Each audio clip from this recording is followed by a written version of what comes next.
Welcome to Anshu ma'am social study channel. आज का topic है Lok Sabha, house of people. Lok Sabha संसद का निम्न तथा लोकप्रिय सदन है। लोकसभा में जनता के द्वारा प्रत्यक्ष रूप से निर्वाचित सदस्य आते हैं। इसका संगठन ब्रिटेन की लोकसभा के अनुरूप ही किया गया है। जनता का प्रतिनिधि सभा होने के नाते लोकसभा राज्यसभा से अधिक शक्तिशाली है। लोकसभा को निम्न सदन भी कहा जाता है। लोकसभा के सदस्यों के सीटों की संरचना। तो लोकसभा में अधिकतम सदस्यों की संख्या 552 होती है, 552, जिसमें से 530 सदस्य राज्यों से, 20 सदस्य संघ शासित प्रदेश से और 2 सदस्य राष्ट्रपति द्वारा मनोनीत एंग्लो इंडियन व्यक्ति होते हैं, जो राष्ट्रपति अपने मनोनुकूल मनोनीत करते हैं। वर्तमान में लोकसभा में 545 सदस्य ही हैं। इसमें से 530 राज्यों से हैं, 13 केंद्र शासित प्रदेश से हैं और 2 राष्ट्रपति द्वारा मनोनीत हैं।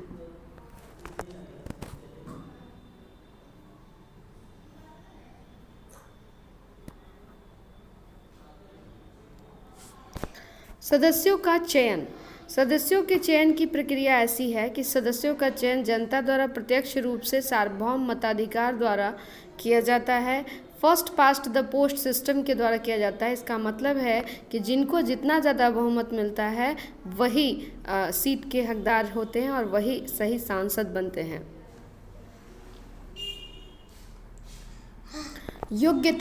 योग्यता के तौर पे कहा जाए कि भारत का उन्हें नागरिक होना चाहिए, न्यूनतम 25 वर्ष की आयु पूरी कर चुका हो वह व्यक्ति, किसी भी लाभ के पद पर नहीं होना चाहिए और न वो पागल या दिवालिया होना चाहिए।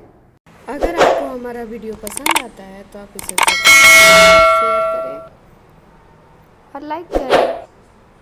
में कि लोकसभा के सदस्य बनने के लिए उसकी न्यूनतम आयु सीमा कितनी होनी चाहिए, तो उसकी न्यूनतम आयु सीमा 25 वर्ष होनी चाहिए।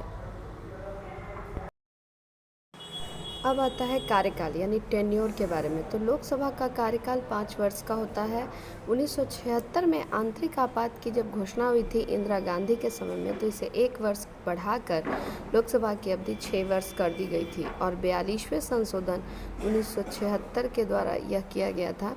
तो लोकसभा की अवधि 6 साल के लिए निश्चित की गई थी, लेकिन जनता सरकार ने पुनः संविधान के 44वें संशोधन 1978 में इसकी अवधि 5 साल कर दी और लोकसभा को की अवधि अभी 5 साल है। लोकसभा को निर्धारित समय के पहले पूर्व भंग किया जा सकता है। ये एक अस्थायी सदन है, तो इसे भंग किया जा सकता है समय से पहले।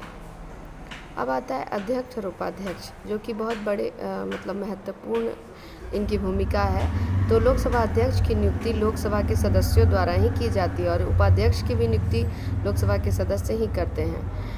अध्यक्ष तभी तक अपने पद पर बना रहता है जब तक वह लोकसभा का सदस्य है, तभी तक अध्यक्ष बना रहता है।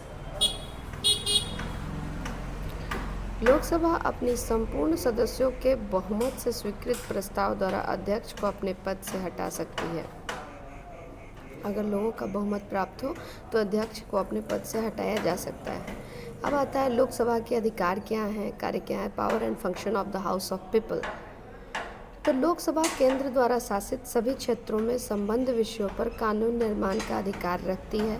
भारत में धन विधेयक केवल लोकसभा में ही पुनः स्थापित किया जा सकता है। लोकसभा में पारित होने के बाद ही उसे राज्यसभा में भेजा जाता है।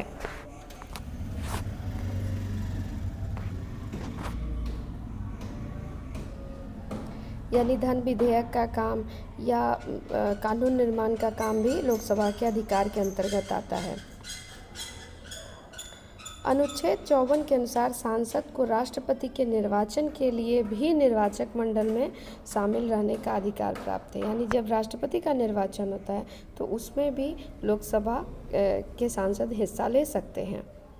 अनुच्छेद 66 के अनुसार संसद सदस्य यानी सांसद संयुक्त अधिवेशन में भी उपराष्ट्रपति का चुनाव करते हैं, मतलब उपराष्ट्रपति के चुनाव में भी ये भाग लेते हैं। लोकसभा सदन का अपमान करने पर किसी को भी दंड दे सकती है। जनता सरकार ने विशेषाधिकार समिति द्वारा पाए गए आरोपों के आधार पर श्रीमती इंदिरा गांधी को भी दंड देने का निर्णय ले लिया था। अर्थात हम ये कह सकते हैं कि लोकसभा सदन के अपमान करने वाले को दंड भी देता है या दे सकता है। लोकसभा के सदस्य जनता के प्रतिनिधि होते हैं और इसलिए वे जनता की शिकायतों को सरकार तक पहुंचाने का काम करता है। लोकसभा के सदस्य जो होते हैं वो जनता के प्रॉब्लम को भी सरकार तक पहुंचाते हैं और शिकायत को भी पहुंचाते हैं कि उनकी क्या डिमांड है। और इन सभी बातों से यह स्पष्ट हो जाता है कि भारतीय लोकसभा को भारतीय संविधान में महत्वपूर्ण स्थान प्राप्त है और उसके बाद विवादों से ही समस्त देश में जनमत का निर्माण होता रहता है। समस्त देश की वित्तीय स्थिति को लोकसभा नियंत्रित करती है और कार्यपालिका को विभिन्न तरीकों से नियंत्रित करती है। Thanks for watching. अगर आपको हमारा वीडियो अच्छा लगे लाइक, सब्सक्राइब एंड शेयर।